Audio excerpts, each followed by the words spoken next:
Students, आज मैं आपको यूनिट 5 ब्लॉक फर्स्ट की demographic surveillance and interpretation of data explain करूँगी। ये भी आपको बहुत इंपॉर्टेंट यूनिट है, तो प्लीज़ आप इसको कंप्लीट वॉच कीजिएगा।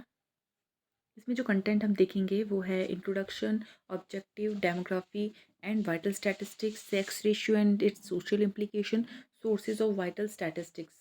तो वन बाय वन हम समझते हैं। फर्स्ट है डेमोग्राफी।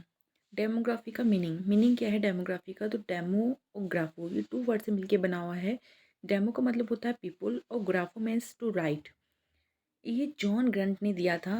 इन्होंने ये बताया था कि जो पीपल के बारे में डिस्क्रिप्शन किया जाता है, राइटिंग किया जाता है, एनालाइज किया जाता है, पीपल की स्टडी की जाती है, वो क्या कहलाता है? डेमोग्राफी कहलाता है। ठीक है। डेमोग्राफी एक स्टडी है ह्यूमन पॉपुलेशन की, जो रिलेशन करता है किससे, जो चेंजेस हो रहे हैं बर्थ में, डेथ में, माइग्रेशन से, उनसे जो भी चेंजेस आ रहे हैं और उस पर जो इफेक्ट पड़ रहा है पॉपुलेशन पर, उसकी स्टडी करना डेमोग्राफी कहलाता है। डेमोग्राफी एक स्टैटिस्टिकल डिस्क्रिप्शन है। स्टैटिस्टिकल डिस्क्रिप्शन मीन्स होता है कैलकुलेटिव। हमें कैलकुलेटिव डाटा के रूप में हमें कंप्लीट स्टडी करनी होती है, उसे हम क्या कहते हैं? डेमोग्राफी कहते हैं। डेमोग्राफी एनालिसिस क्या होता है? जो भी एनालिसिस मतलब जो डेमोग्राफी के अंदर डिफरेंट टाइप्स के पीपल रहते हैं, अलग नेशनलिटी के, अलग एजुकेशनल, अलग सोशियोलॉजी, तो इन सभी ग्रुप का स्टडी करना क्या कहलाता है? डेमोग्राफिक एनालिसिस कहलाता है। नेक्स्ट है कि जो डेमोग्राफी है वो किन कंपोनेंट से मिलके बना है? तो डेमोग्राफी जो है वो थ्री ओरिजिन से है, मतलब तीन कंपोनेंट्स ऐसे हैं जिनसे मिलकर है। एक तो साइज़, एक कॉम्पोजिशन और एक डिस्ट्रीब्यूशन। साइज मतलब कितना पॉपुलेशन का साइज है नंबर ऑफ यूनिट्स के अंदर। कॉम्पोजिशन कौन कौन मिलकर डेमोग्राफी मतलब पॉपुलेशन बना रहे हैं। और डिस्ट्रीब्यूशन कहाँ कहाँ हमारी पॉपुलेशन की डिस्ट्रीब्यूट हो रखा है। ठीक है, ये क्या कहलाता है? डेमोग्राफी कहलाता है। ठीक है, जैसे कि मैंने बताया कि जो साइज और डिस्ट्रीब्यूशन के अकॉर्डिंग चेंजेस हो रहे हैं पॉपुलेशन में, उसको हम डेमोग्राफी कहते हैं। साइज मतलब होता है नंबर ऑफ यूनिट्स, कितना पॉपुलेशन यूनिट्स में है। डिस्ट्रीब्यूशन मतलब रेजिडेंशियल एरियाज़ के अकॉर्डिंग जोग्राफिकल एरिया वो कहाँ का डिस्ट्रीब्यूट है। स्ट्रक्चर मीन्स कि हर एक पर्सन का अलग अलग एक स्ट्रक्चर है, स्टेटस है, जैसे मैरिटल स्टेटस कितना है, occupation level, education level, ethnic, socio economic status, इसके अकॉर्डिंग वो क्या है? डिस्ट्रीब्यूट है स्ट्रक्चर के अकॉर्डिंग। और चेंजेस, ये कभी तो डिक्रीज है कभी इंक्रीज है, इन सभी का इफेक्ट इस पे पड़ रहा है टोटल पॉपुलेशन पे। तो इसकी कंप्लीट स्टडी क्या कहलाता है? डेमोग्राफी कहलाता है। जैसे हम एपिडेमियोलॉजी में पढ़ा था, डिस्ट्रीब्यूशन डिटर्मिनेंट्स, है ना, कि डिस्ट्रीब्यूशन कितना है और डिटर्मिनेंट क्या है, इससे उसको हम क्या कहते हैं? उसकी स्टडी को क्या बोलते हैं?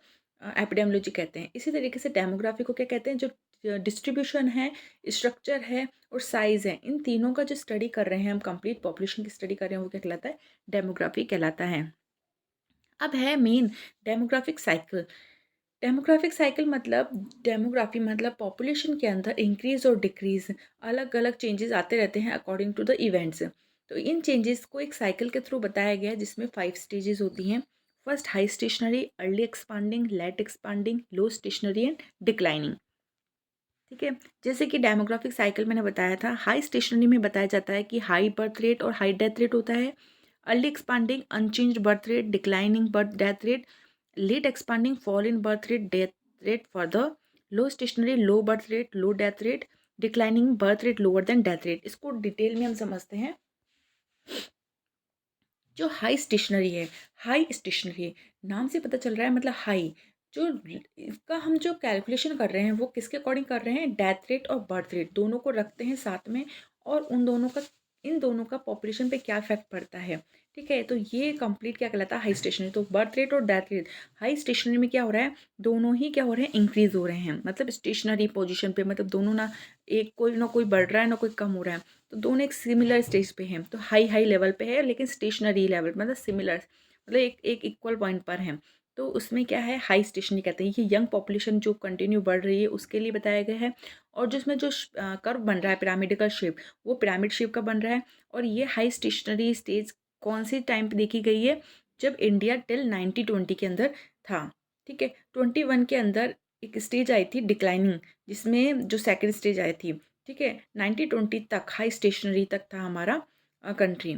ठीक है, सेकंड है early expanding stage. Early expanding stage में जो बर्थ रेट है वो वही सिमिलर स्टेज पे रहेगी जो हाई स्टेशनरी में थी, बट जो डेथ रेट है वो थोड़ी सी डिक्लाइन होने लग गई। मतलब इसमें अब डेथ रेट कम होने लग गया लेकिन बर्थ रेट वही सिमिलर हाई पर है, तब भी इसमें क्या है, पॉपुलेशन ग्रोथ वही इंक्रीज़ रहेगी। ठीक है, कोई इसमें चेंजेस नहीं आ रहे हैं, यंग पॉपुलेशन में दिखने को मिल रहा है। इसमें थोड़ा-सा पिरामिडल का शेप चेंज हो जाएगा और ये ज़्यादातर अफ्रीका और साउथ एशिया में दिखाई देता है। लेट एक्सपांडिंग, लेट मतलब होता है कि एक्सपांड मतलब जो बर्थ रेट है वो धीरे मतलब स्टार्ट हो गई है डिक्रीज होने की तरफ, बट डेथ रेट डिक्लाइन मतलब अब बर्थ रेट भी थोड़ा थोड़ा डिक्रीज होती जा रही है और जो डेथ रेट ऑलरेडी दिखाई। ठीक है, तो इसमें भी क्या है, जो टोटल डेथ है वो भी अभी तक नॉर्मल कम ही हो रही है। तभी अभी भी क्या है, पॉपुलेशन स्टिल इंक्रीजिंग है, मतलब अभी भी पॉपुलेशन क्या है, ग्रोथ इंक्रीजिंग, क्योंकि डेथ रेट तो कम कम है ही, क्योंकि मर तो रह ही नहीं लोग, मतलब बर्थ रेट तो कम हो रही है लेकिन डेथ रेट भी कम है।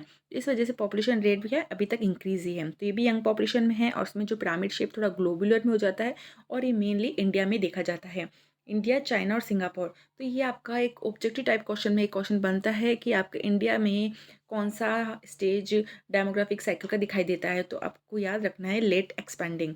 तो आपका ये ऑब्जेक्टिव टाइप क्वेश्चन आपको याद रखना है। ठीक है, फोर्थ है लो स्टेशनरी।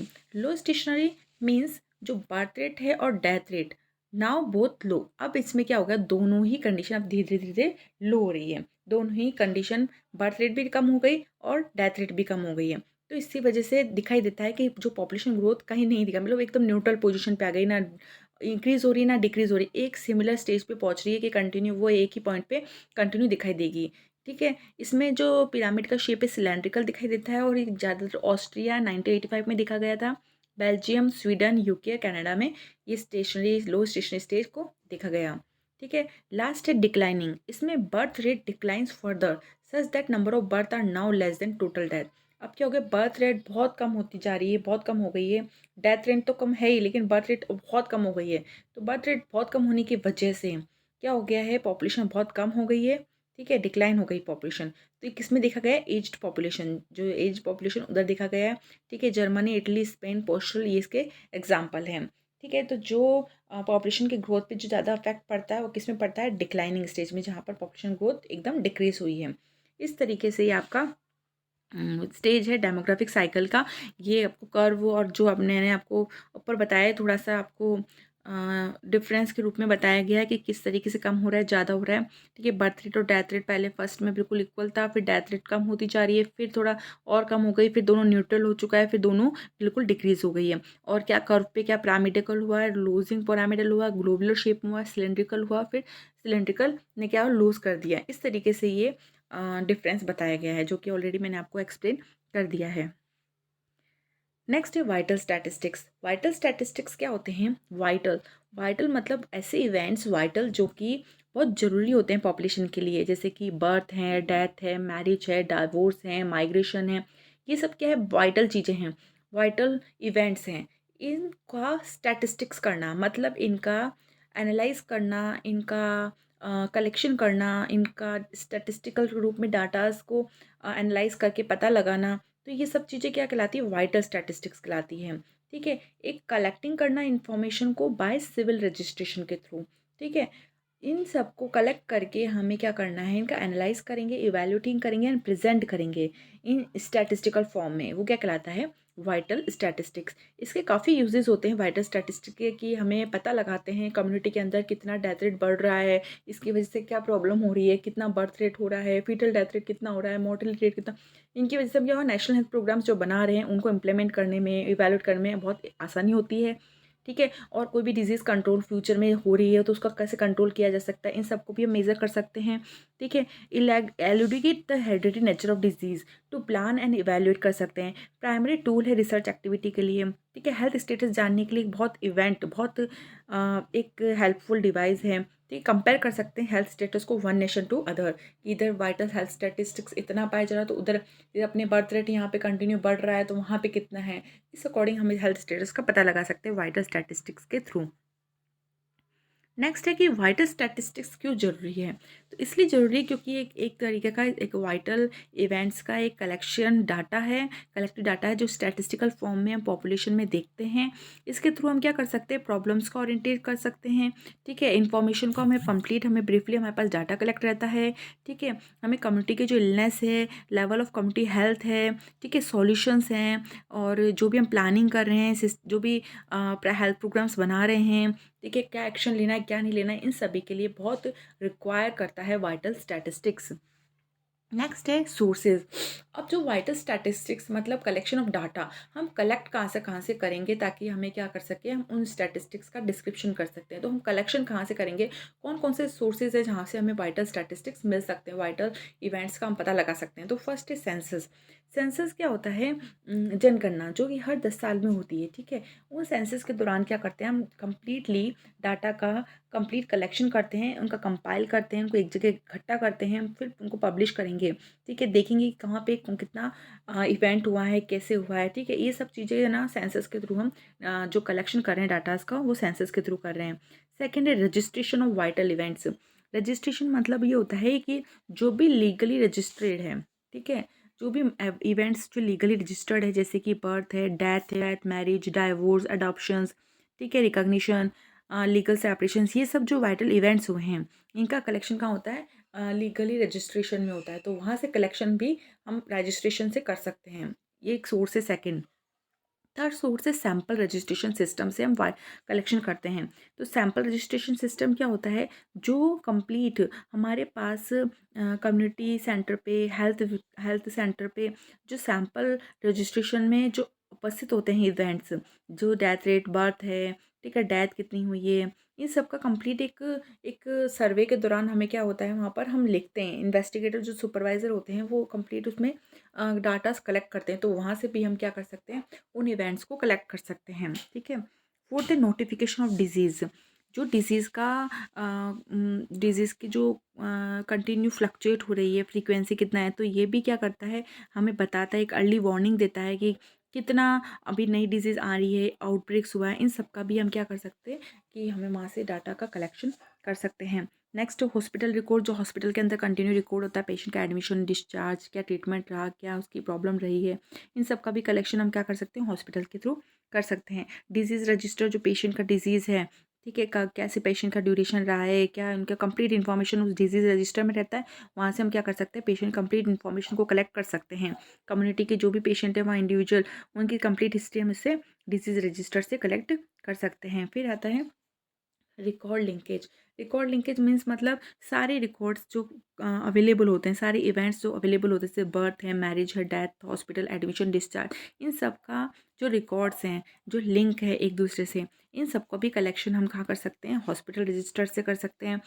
कम्युनिटी लेवल के जो CSC PSC से, वहाँ से कलेक्ट कर सकते हैं, ठीक है। ताकि हम क्या कर सकते हैं, उसको स्टैटिस्टिकल तरीके से हम उसका यूज़ कर सकते हैं।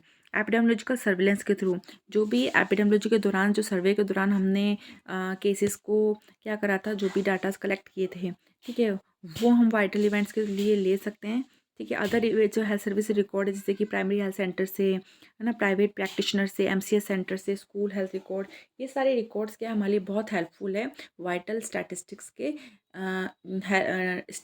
के लिए, हमें आइडेंटिफाई करने के लिए कि हम उनको किस तरीके से कलेक्शन करें, किस तरीके से उसको कंपाइल करके और फिर हम उसका स्टैटिस्टिकल रूप में उनका कंप्लीट डाटा तैयार करें। तो ये सोर्सेज हैं कुछ जिनके थ्रू हम क्या कर सकते हैं, वाइटल स्टैटिस्टिक्स का कैलकुलेट कर सकते हैं। इसी तरीके से एनवायरमेंटल हेल्थ डाटा है। जो एनवायरमेंटल हेल्थ डाटा क्या है, जिसके अंदर कंप्लीटली जो पॉजिटिव फैक्टर है डिजीज़ का, है ना, और किन किन को ये अफेक्ट करा है और आगे क्या अफेक्ट कर सकता है, तो इसके थ्रू भी हम क्या कर सकते हैं, वाइटल कलेक्ट कर सकते हैं, ठीक है। ये तो रहा आपका सोर्सेज। तो आपको सोर्सेज समझ में आए हो गए होंगे कि कौन कौन से सोर्सेज हो सकते हैं। सेंसस के थ्रू, मतलब जनगणना के थ्रू, रजिस्ट्रेशन सिस्टम के थ्रू, सैम्पल रजिस्ट्रेशन सिस्टम के through, disease notification, disease hospital records हम कलेक्ट कर सकते हैं, डिजीज़ रजिस्टर कलेक्ट कर सकते हैं, record linkages, epidemiological surveillance, population survey, इस तरीके से हम ये सारे सोर्सेज है जिसके थ्रू हम वाइटल स्टैटिस्टिक्स का कलेक्शन कर सकते हैं।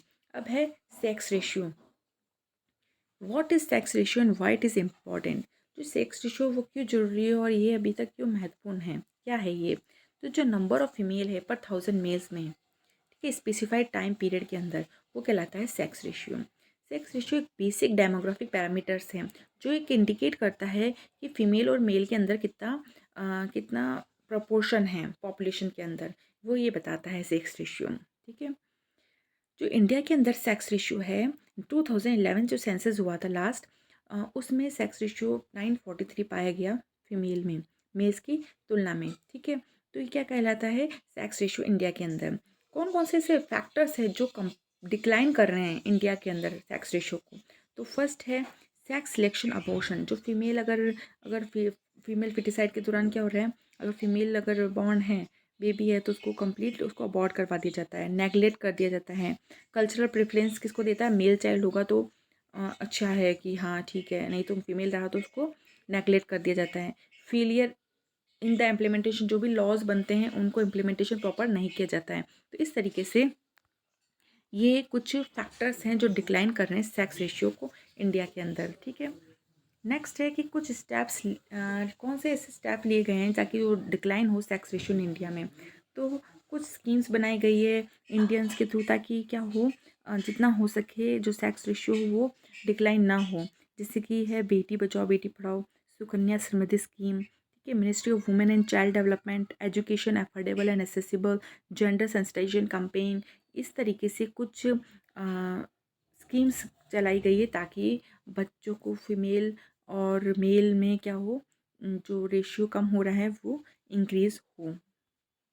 ठीक है, क्या कंक्लूजन निकला जो भी इसका चल रहा है ये कैंपेन, तो इसकी वजह से क्या है, हम ये बताते हैं कि जो भी अभी तक गर्ल चाइल्ड है उनमें इम्प्रूवमेंट आए। ठीक है, जो भी प्रॉब्लम्स हो रही है इंडिया में वो डिक्रीज़ हो, डिस्क्रिमिनेशन जो हो रहा है वो ख़त्म हो। ठीक है, और फीमेल हेल्थ की तरफ क्या हो, इंक्रीज़ हो लेवल, लोगों को एजुकेट किया जाता है ताकि जो गैप बनाए हैं ना वो कंप्लीट बिल्कुल ख़त्म हो जाए मेल और फीमेल के बीच में। इस तरीके से सेक्स रेशियो को डिक्रीज़ करने में गवर्नमेंट बहुत प्रोग्राम्स को इम्प्लीमेंट कर रही है। Thank you. आपको अगर ये वीडियो समझ में आया तो आप इसको कीजिए, सब्सक्राइब कीजिए और शेयर कीजिए, और उसको वीडियो को एक बार वॉच करने के बाद एक बार आप रीड कीजिएगा, आपको ये टॉपिक बहुत ईजिली समझ में आ जाएगा। Thank you.